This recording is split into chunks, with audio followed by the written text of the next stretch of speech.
Tom, must be nice to be back in the actual team as well as the team of the week. Yeah, it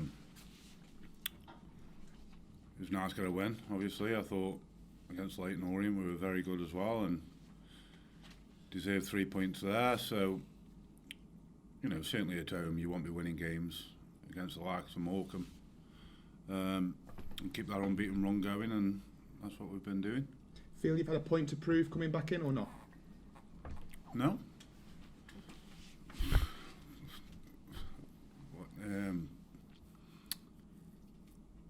I've been proving people wrong all my career. I think people can't wait for tell me I'm past it, or just so they can say I told you so. But no, I mean, I know if the team's playing well, then the goals will come. With the wingers we got like David Moon, Wazza, Monty, Reece Brown. If the team's playing well and we're getting crosses into the box, then I still don't believe there's anybody better to try and get on the end of them. Does it make it all the more sweet when you go on Twitter and you've seen people over the last few months maybe writing you off, and then you go and do what you did on Saturday? No, like I've said, I don't pay any attention to it because the vast majority don't understand football. I mean, people keep saying Tom Pope can't play on his own up front anymore. And in my opinion, there's nobody better that can play on his own up front. I don't think there's anybody better out there that knows how to play the lone striker as well as I do. The fact that we've got midfielders that are all tidy on the ball, that don't break the lines and get in behind and gamble off flicks. I mean, there's a site on Twitter that do all the stats, and I won over 200 headers more than any other player in League Two last year. So if you're winning over 200 headers more than anybody else in the league, and you've got nobody gambling off your flicks, does that mean I'm not doing my job?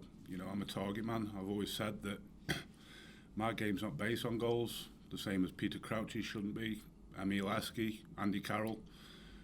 My prime role is to get hold of the ball, win me headers, and bring people into the game. And as I've said before, over the last couple of years, it's pointless hitting long balls up to me with nobody running and trying to get on the end of them. So, it just makes my job 10 times harder and probably makes me look,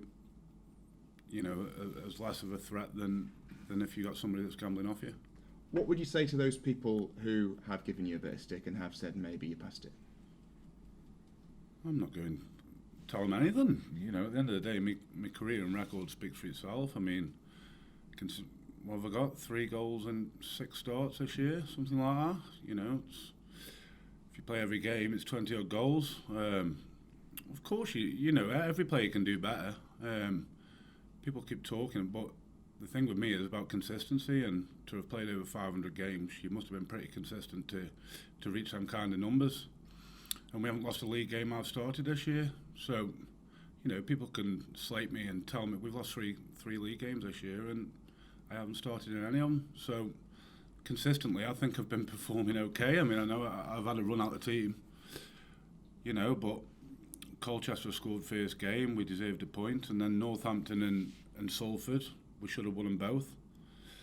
Mansfield was a decent performance against a good side where it wasn't great or pretty, but we ground out a result.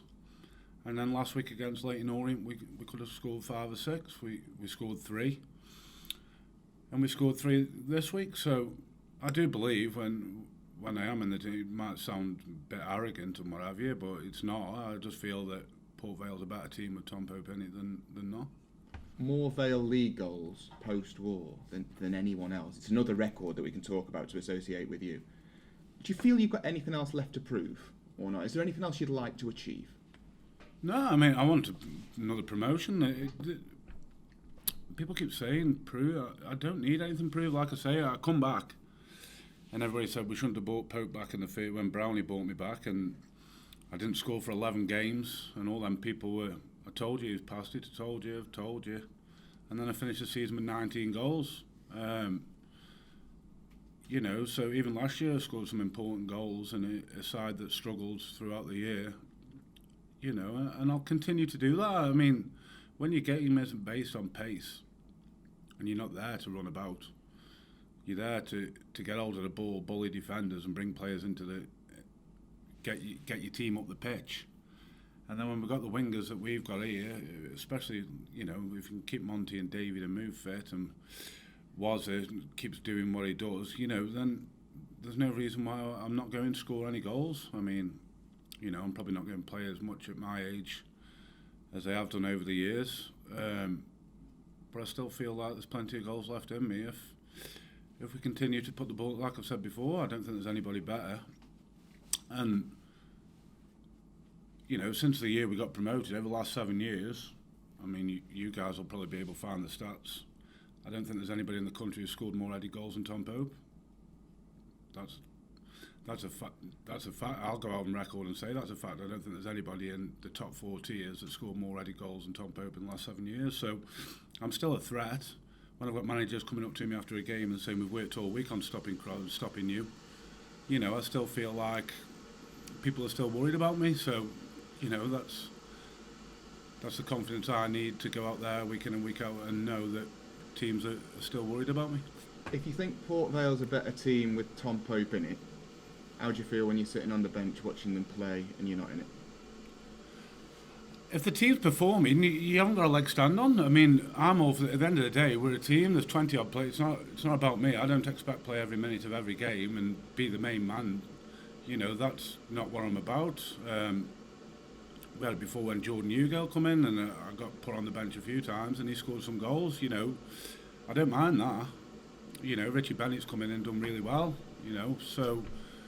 You know, I have no argument when you go and beat Forest Green like we did and perform as well as we'd done.